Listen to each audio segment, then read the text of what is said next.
सुप्रभात बहनों। कक्षा 9 आज है हमारा कृतिका में नया पाठ रीढ़ की हड्डी।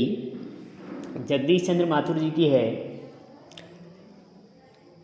कह रहे हैं नाटक है, कुछ पात्र हैं, वो क्या कह रहे हैं, नाटक हो रहा है, देखेंगे। मामूली तरह से सजा हुआ एक कमरा। अंदर के दरवाजे से आते हुए जिन महाशय की पीठ नजर आ रही है वे अधेड़ उम्र के मालूम होते हैं। एक तख्त को पकड़े हुए पीछे की ओर चलते चलते कमरे में आते हैं। तख्त का दूसरा सिरा उनके नौकर ने पकड़ रखा है। बाबू, अभी धीरे धीरे चल, अब तख्त को उधर मोड़ दे, उधर, बस बस। नौकर, बिछा दूँ साहब? बाबू जरा तेज आवाज़ में। और क्या करेगा, परमात्मा के यहाँ अगले बढ़ रही थी तो तू देर से पहुँचा था क्या? बिछा दो साहब। और यह पसीना किस लिए बहाया है? नौकर, तख्त बिछाता है, ही। बाबू, हंसता क्यों है? अभी हमने भी जवानी में कसरतें की हैं, कलसों से नहाता था लोटों की तरह। यह तख्त क्या चीज़ है? उसे सीधा कर, यूं, हाँ बस। और सुन, बहू जी से दरी मांग ला इसके ऊपर बिछाने के लिए। चद्दर भी कल जो धोबी के यहाँ से आई है वही। नौकर जाता है। बाबू साहब इस बीच में मेज़ पोस्ट ठीक करते हैं, एक झाड़न से गुलदस्ते को साफ करते हैं, कुर्सियों पर भी दो चार हाथ मारते हैं। सहसा घर की मालकिन प्रेमा आती है। गंदुम्बी रंग, छोटा कद, चेहरे और आवाज़ से जाहिर होता है कि किसी काम में बहुत व्यस्त है। उसके पीछे पीछे भीगी बिल्ली की तरह नौकर आ रहा है, खाली हाथ। बाबू साहब, राम स्वरूप। दोनों तरफ देखने लगते हैं। प्रेमा, मैं कहती हूँ तुम्हें इस वक्त धोती की क्या ज़रूरत पड़ गई? एक तो वैसे ही जल्दी जल्दी में। राम स्वरूप, धोती? प्रेमा, हाँ, अभी अभी बदल कर आए हो और फिर न जाने किस लिए। राम स्वरूप, लेकिन तुमसे धोती मांगी किसने? प्रेमा, यही तो कह रहा था रतन। राम स्वरूप, क्यों बे रतन, तेरे कानों में डांट लगी है क्या? मैंने कहा था धोबी के यहाँ से जो चद्दर आई है उसे मांग ला। अब तेरे लिए दूसरा दिमाग कहाँ से लाऊं, उल्लू कहीं का। प्रेमा, अच्छा, जा पूजा वाली कोठरी में लकड़ी के बक्से के ऊपर धुले हुए कपड़े रखे हैं ना, उन्हीं में से एक चद्दर उठा ला। रतन, और दरी? प्रेमा, दरी यहीं तो रखी है कोने में, वह पड़ी तो है। राम स्वरूप दरी उठाते हुए, और बीबी जी के कमरे में जो हारमोनियम उठा ला, कमरे से हारमोनियम उठा ला, और सितार भी, जल्दी जा। रतन जाता है।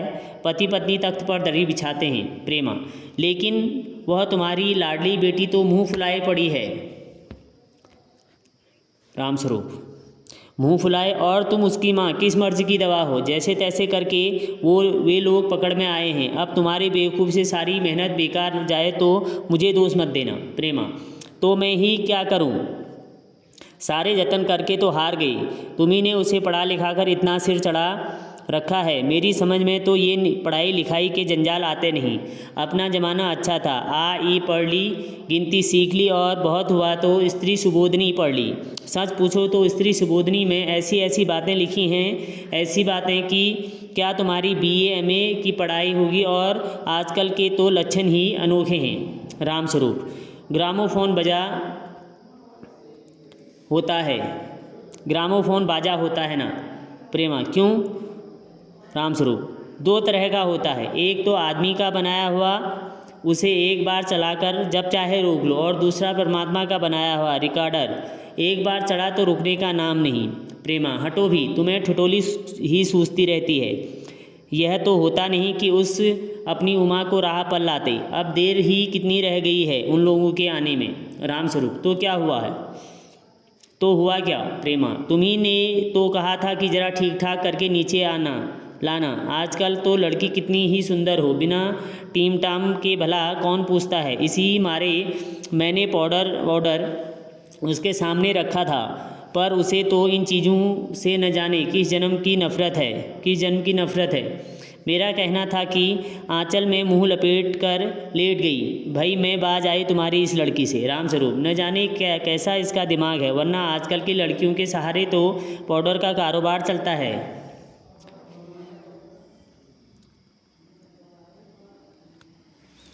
प्रेमा, अरे मैंने पहले ही कहा था, एंट्रेंस की पास करा देते, लड़की अपने हाथ रहती और इतनी परेशानी न उठानी पड़ती।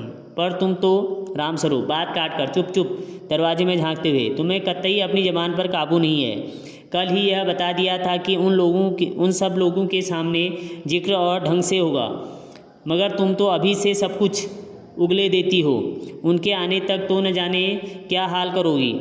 प्रेमा, अच्छा बाबा, मैं न बोलूँगी, जैसी तुम्हारी मर्जी हो करना, बस मुझे तो मेरा काम बता दो।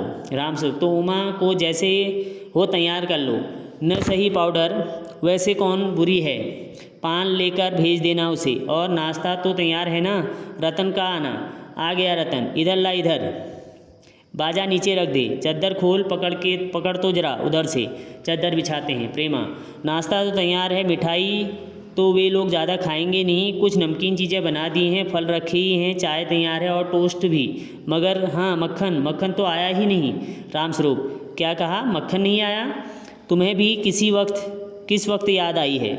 जानती हो कि मक्खन वाले की दुकान दूर है, पर तुम्हें तो ठीक वक्त पर कोई बात सूझती ही नहीं। अब बताओ, रतन मक्खन लाए कि यहाँ काम करे? दफ्तर के चपरासी से कहा था आने के लिए, सो नखरों के मारे। प्रेमा, यहाँ का काम कौन ज़्यादा है, कमरा तो सब ठीक ठाक ही है ही, बाजा सितार आ ही गया है, नाश्ता यहाँ बराबर वाले कमरे में ट्रे में रखा हुआ है, सो तुम्हें पकड़ा दूंगी, एक आध चीज़ खुद ले आना, इतनी देर में रतन मक्खन ले ही आएगा, 2 आदमी ही तो हैं। रामस्वरूप, हाँ, एक तो बाबू गोपाल प्रसाद और दूसरा खुद लड़का है। देखो, उमा से कह देना कि ज़रा करीने से आए, ये लोग ज़रा ऐसे ही हैं, गुस्सा तो मुझे भी बहुत आता है इनके दकियानुसी ख्यालों पर पढ़े लिखे हैं, वकील हैं, सभा सोसाइटी में जाते हैं, मगर लड़की चाहते हैं ऐसी की जो ज़्यादा पढ़ी लिखी ना हो।